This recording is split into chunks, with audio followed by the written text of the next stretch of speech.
Didier Mulnet. Sur cet exemple de l'abeille au miel, présenté dans le cadre d'un projet éducation-développement durable du Master MEF, je suis parti ici d'un exemple que j'ai recomposé en supprimant, en modifiant certains aspects pour que nous puissions réellement tester notre grille compétences. Par ailleurs, l'exposé sera plus court que les 20 minutes prévues. Je vous rappelle que dans les 20 minutes, vous avez un temps où vous devez présenter votre média ou votre animation, exposer l'intégralité de votre projet et garder un temps suffisant d'échange avec le groupe. Bien sûr, je vous rappelle que vous pouvez très bien faire 3 minutes de vidéo au début, puis 7 minutes de présentation, puis 10 minutes d'échange, mais tous les coups sont permis, vous pouvez très bien alterner, mobiliser la salle à tel moment, tel moment. L'important, c'est que vous ayez gardé quand même un temps de présentation de votre projet d'une dizaine de minutes environ, et d'une dizaine de minutes d'échange environ. Sur cette question de l'abeille au miel, je vais déjà vous présenter la démarche qui a été proposée aux élèves. Tout d'abord, ce sont des élèves de 6e dans un collège de l'agglomération clermontoise. La première séance va débuter par une dégustation de différents miels. Ce sera aussi le cas lorsque la séance sera présentée en fin d'année face aux collègues, où tout le monde a goûté un ou plusieurs miels. Puis, après cette dégustation, les élèves sont amenés à se questionner sur l'origine du miel, par qui il a été fabriqué, où et dans quelles conditions. Ça va les conduire d'une part à des observations, des lectures, des expérimentations en classe, et puis à aller voir un producteur de miel local, chez lequel ils vont vérifier certaines de leurs hypothèses énoncées en SVT. Mais de nouvelles questions vont surgir, de nouvelles problématiques, telles la question des maladies des abeilles, leur diminution d'année en année, les problèmes liés aux insecticides, aux prédateurs, à la nourriture, changement de milieu de vie, etc. Revenus au collège, les élèves vont investiguer ces pistes pour comprendre maintenant pourquoi les abeilles sont en danger. Ce qui n'est pas le problème qu'ils posaient à l'origine. Certains groupes vont s'intéresser au miel dans le monde, d'autres au miel dans l'histoire, voire la préhistoire, à la diversité des miels, et vont approfondir les causes de ces extinctions et voir les conséquences de la production du miel que nous aimons tant. Puis viendra assez naturellement de la part des élèves la décision de faire partager ce qu'ils ont vécu avec l'ensemble des autres classes de 5e, 4e, 3e à l'échelle de leur collège. Si on détaille quelque peu leur démarche, tout commence effectivement par une dégustation du miel, en aveugle ou pas, en investiguant par l'essence, la couleur, la texture, pas uniquement le goût, l'odeur. Et effectivement, cette approche très sensorielle, c'est aussi de l'éducation au goût d'une façon globale. À partir de cela, les élèves vont proposer des critères sur la qualité des miels, la variabilité sous tout un tas d'aspects. La diversité de leur goût, la diversité de leur texture, la diversité de leur origine. C'est tout un travail sur le langage, l'expression. Puis ça va les conduire automatiquement à s'intéresser à la relation entre le miel, la petite abeille, le pollen, la fleur, le nectar, et à reprendre ceci dans un schéma global de niveau 6e.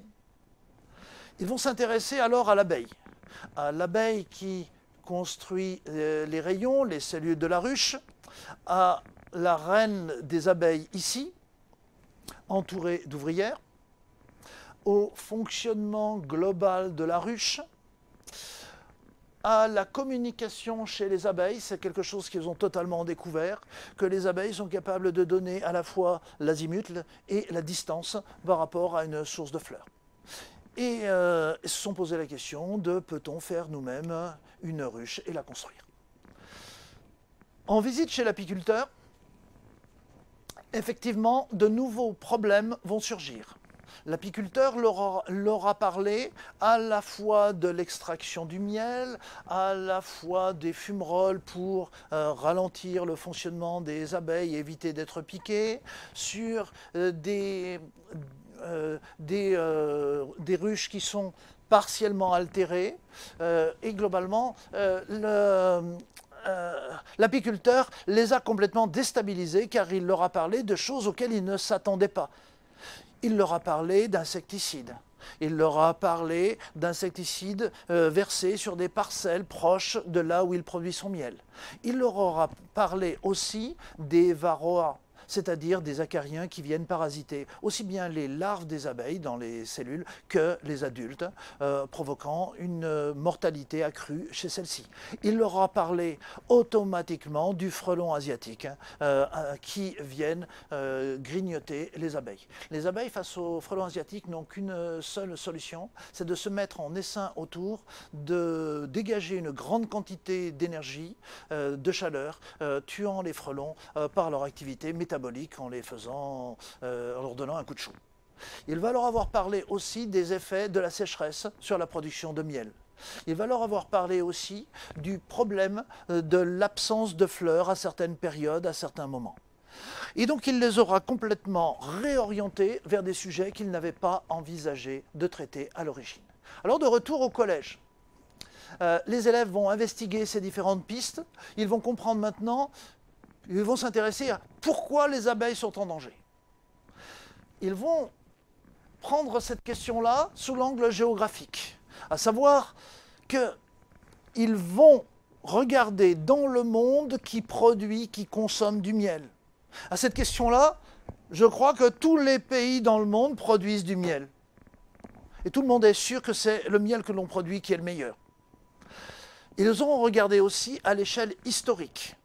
Ce qui est produit, comment c'est produit, par quels moyens. Ils vont regarder la diversité des cultures du miel.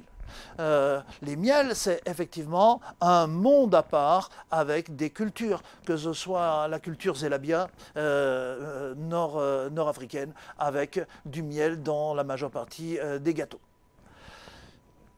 Ils vont approfondir aussi des questions liées à l'extinction en masse des abeilles. Alors bien sûr, ils étaient en 6e, ils n'ont pas pu lire Silent Spring de Rachel Carson. Par contre, effectivement, quelques extraits de ceci, en anglais, ont servi de support à certaines discussions. En faisant bien sûr attention à ce niveau en 6e.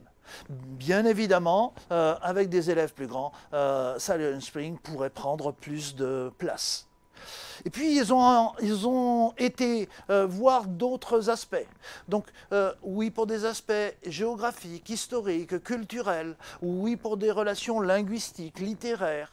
Oui, pour des relations avec l'enseignement de la technologie. Oui, aussi pour l'investigation scientifique. Vous savez, quand on veut savoir s'il y a une contrefaçon sur le miel, on prend le pot de miel, on dissout le sucre qui est dedans, on regarde les grains de pollen qui sont dans le miel pour savoir s'il s'agit réellement du miel qui est énoncé. Sachant que pratiquement la moitié du miel produit sur Terre est un miel de contrefaçon où c'est simplement du sirop de sucre à la place d'un véritable miel produit par les abeilles. Et effectivement, nous rentrons là des contrefaçons vers la qualité des miels, le goût des miels. Nous revenons mettre du sens sur le goût du miel, le lien avec le pollen, le lien nectar, etc. Si maintenant nous passons à la suite de l'histoire, nous sommes au moment de l'exposition.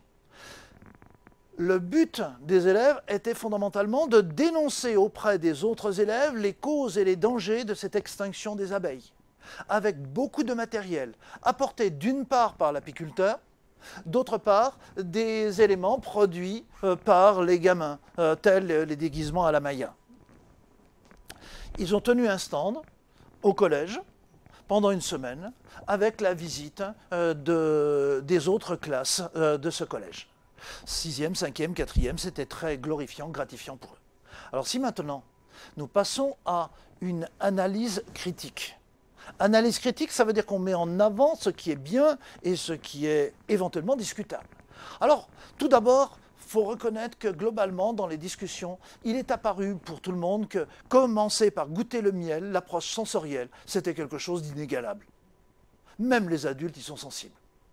d'avoir pensé à identifier les miels par leur grain de pollen, c'est-à-dire à la fois quelque chose de tout simple, tout bête, qui pourrait se faire de l'école en passant par le collège jusqu'au lycée, mais qui se poursuit dans les laboratoires d'analyse de recherche en douane.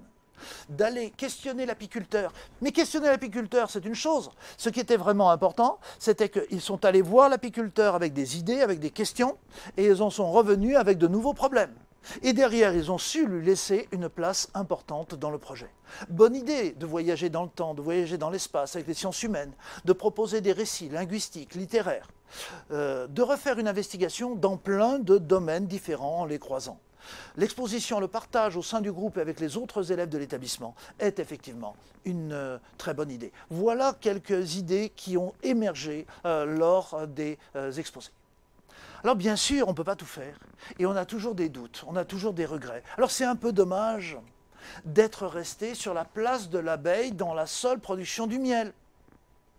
Vache à miel. En fait, l'abeille domestique, c'est un animal domestique. Et elle met globalement en danger la survie d'autres abeilles sauvages, voire de diptères sauvages, de mouches qui font la pollinisation des plantes. Et globalement, on est en train là d'avoir un parti qui est totalement anthropocentré. Dommage de ne pas avoir été jusqu'à la pollinisation et au service écosystémique. Les abeilles ne sont pas à notre service, ça c'est un anthropocentrisme un peu primaire. Elles rendent des services à l'homme, le miel, mais elles rendent des services aussi aux écosystèmes. Ceci dit, rendant des services aux écosystèmes, ils nous rendent des services indirectement. Mais ce sont aussi des êtres vivants qui, en cela, ont parfaitement le droit de vivre. Et ces aspects n'ont pas été envisagés ici. Ne pas avoir fait peut-être preuve d'assez de sens critique, de recul sur la diminution des prédateurs insecticides, ça a été bien marqué. Mais par contre, faute de temps, le choix a été fait de mettre le paquet sur les prédateurs et les insecticides et assez peu sur la perte de milieu. Or, la perte de milieu, c'est fondamentalement quand même l'une des principales causes à mettre en avant, tout autant et voire même plus. En fait, le problème, c'est l'anthropisation du monde. Comment voulez-vous qu'on ait des abeilles lorsqu'on n'a plus que des champs cultivés en monoculture ? La question, c'est aussi d'avoir sensibilisé aux dangers liés à l'homme, mais de ne pas être remonté aux véritables causes. Et en fait, on n'a jamais, dans ce sujet-là, produit de solution véritable. On est resté au constat des problèmes. Et effectivement, des solutions existent. Le problème de la replantation des haies, de prairies à fleurs, du zéro pesticide ou d'éco-phyto selon l'endroit où on est, du respect des autres espèces pollinisatrices. Et effectivement, l'aspect changement n'a pas été réellement pris en compte dans cet exposé-là. De ne pas avoir, je vous dis là, les retours essentiels. De ne pas avoir proposé de solution aux problèmes posés. Quel changement ? Et en fait, on n'a jamais remis en cause la question de la consommation du miel, mais pas que du miel, des modes de culture. Si on a du colza, le colza, il nécessite effectivement de la pollinisation par les abeilles. Sans abeilles, il n'y a pas de colza. Et donc, globalement, nous devons nous poser la question de nos modes, qu'est-ce que nous consommons, comment ça a été produit. De ne pas avoir été jusqu'au bout de la responsabilisation. De ne pas avoir véritablement, au final, éduqué à. Je vous rappelle, les éducations à, c'est à la fois partir de choses qui sont très thématiques. Là, par contre, on est bien d'accord. De prendre en compte le fait que ce dont on parle, ce sont des questions socialement vives. Vives dans la science, vives dans la société, vives dans l'enseignement. Et là, en fait, on a été sur quelque chose d'extrêmement consensuel. Du moins dans la version tronquée que je vous ai présentée. C'est aussi une question de valeur. Et effectivement, cette question des valeurs, dans ce que je vous ai présenté là, n'a pas été suffisamment mis en avant. Quels sont les changements d'attitude, les changements de comportement ? Je vous renvoie là aux vidéos tournées à cet effet. Quels sont les changements d'attitude, les changements de comportement ? On n'a pas eu le temps là d'en parler véritablement.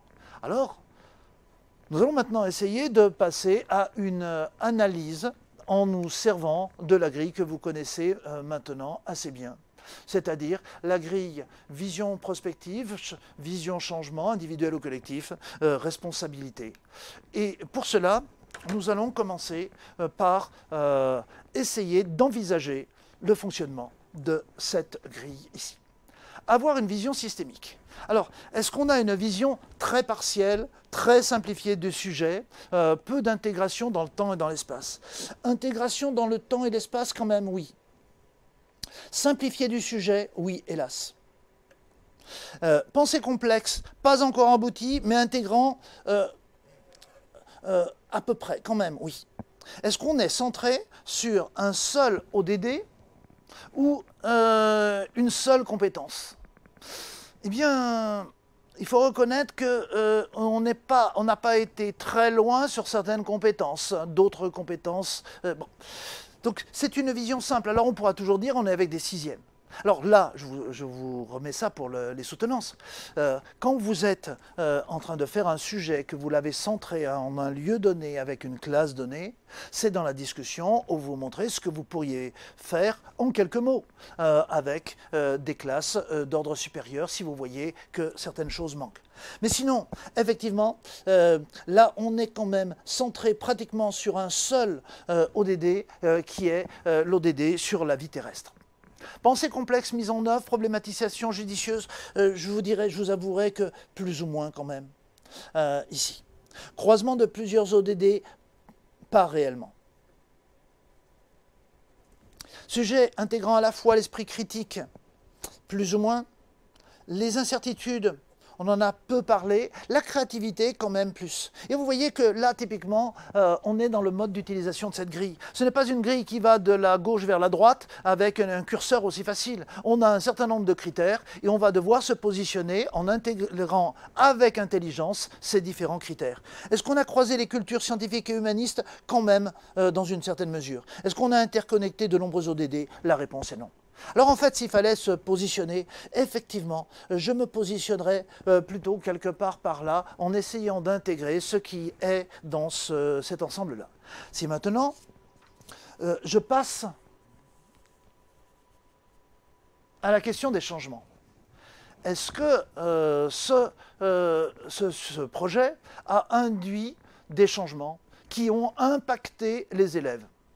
Alors, impacter les élèves, oui. Faible nombre d'élèves mobilisés, non. Très faible engagement participant de part, non. Nous ne sommes pas dans ce cadre-là. Est-ce qu'on a identifié les freins et les leviers? Plus ou moins. Est-ce que nous sommes dans des valeurs, est-ce qu'on a explicité les valeurs sous-tendues par le projet? Plus ou moins. Est-ce qu'on a de faibles complémentarités au sein du groupe, peu de partage entre les membres? Si. On a eu de nombreux échanges. Changement de type adaptation ou atténuation? Ah oui, là on est clairement sur de l'adaptation ou de l'atténuation.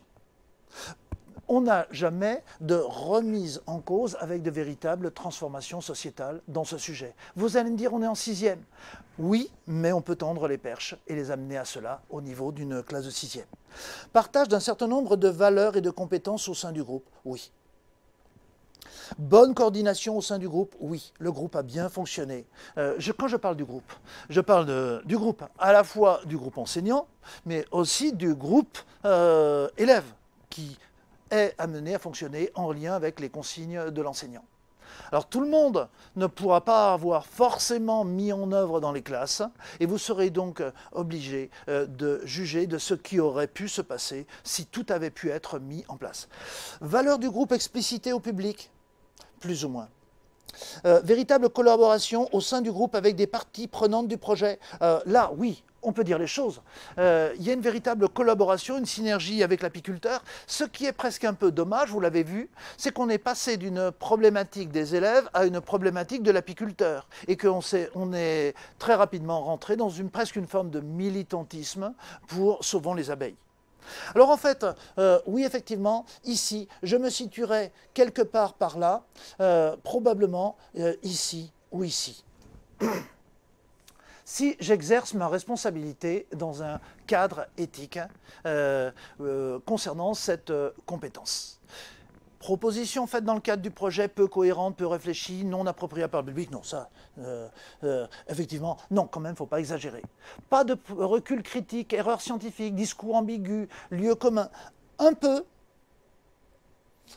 quand même, mais par contre, il ne s'agit pas de fake news, il s'agit de plus de lieux communs.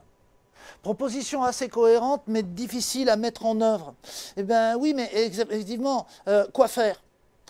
Et en fait, comme on est assez peu rentré dans les changements et dans les solutions, globalement, cette partie exercer des changements, proposer des changements n'a pas été tellement mise en œuvre. Donc, globalement, les propositions n'ont pas été jusqu'au bout.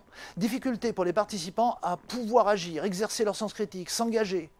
Est-ce qu'on a des contenus idéologiques sans réel respect des formes éthiques? Oh, n'exagérons pas quand même. Difficulté pour les participants à pouvoir agir, exercer leur sens critique. Un peu quand même. Posture éthique clairement identifiable, transparente, ben, c'est à la fois oui, mais elles sont partielles ces postures éthiques. Partage critique de différentes valeurs, assez peu. Il y a eu très peu de débats parce que tout le monde était bien d'accord sur le sauver les abeilles. Posture éducative du groupe, oui et non. Partage des valeurs de la République, oui, même si on est tombé dans la défense pure et dure de la petite abeille. Exercice critique, donc ceci assez peu parce que jamais, à aucun moment, on a remis en cause ni la question des services écosystémiques, ni nos modes de production, de consommation, qui sont quand même fondamentalement la cause du recul des abeilles. Sans agriculture productiviste, les abeilles n'auraient aucun problème. Donc globalement, il ne faut quand même pas exagérer. Si les abeilles sont en déclin, c'est d'une part par l'utilisation des pesticides liés à l'agriculture industrielle, c'est aussi lié à la perte des milieux. Une abeille qui meurt de faim très rapidement entraîne le déclin de la ruche. Recul critique sur les valeurs portées par le projet, pas terriblement. Véritable éducation à la responsabilité, prise de conscience ou partielle.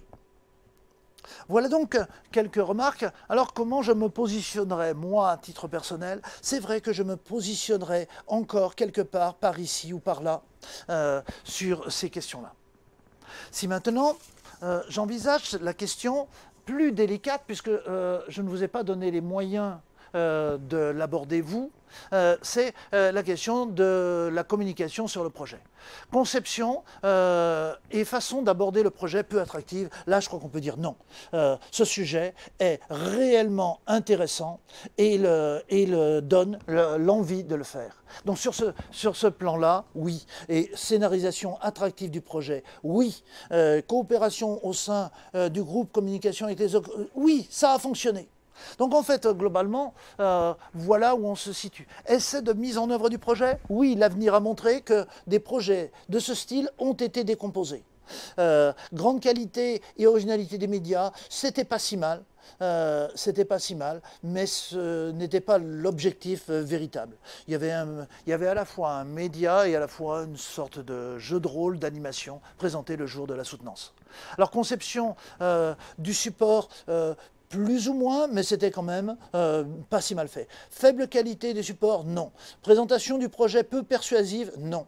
Pas d'écoute des retours proposés, si. Échange réduit avec la salle, non. Donc nous sommes ici, nous ne sommes pas sur dans cette perspective-là.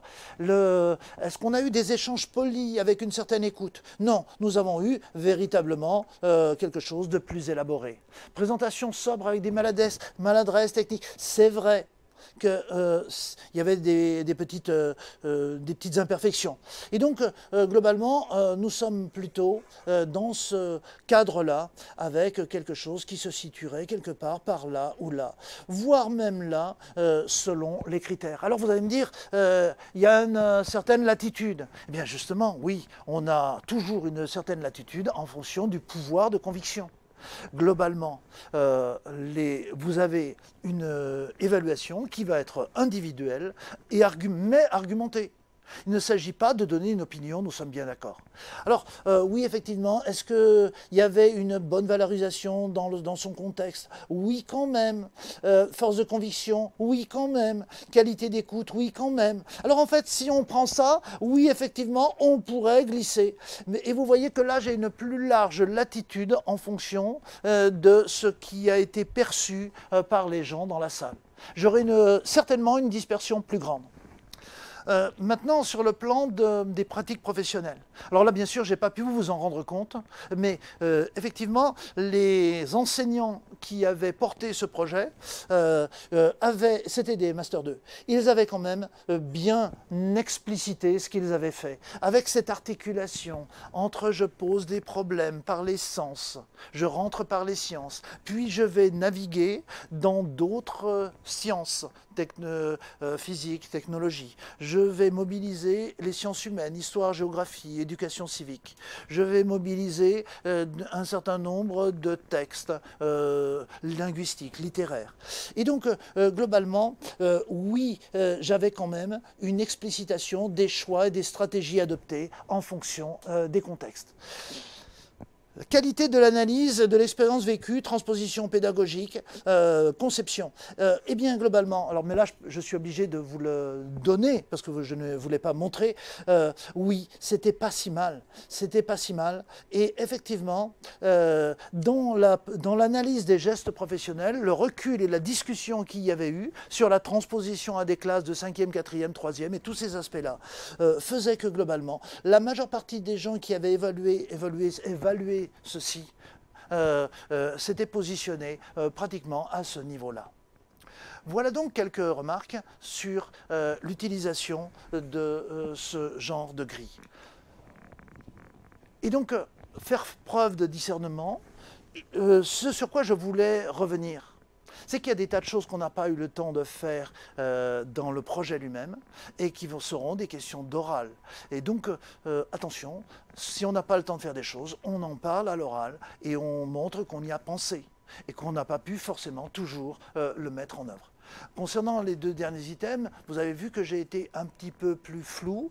Il y aura automatiquement une plus grande dispersion. C'est une évaluation personnelle basée sur des critères. Ce n'est pas empirique, même si on aura automatiquement le côté j'aime, j'aime pas qui sera un peu plus développé.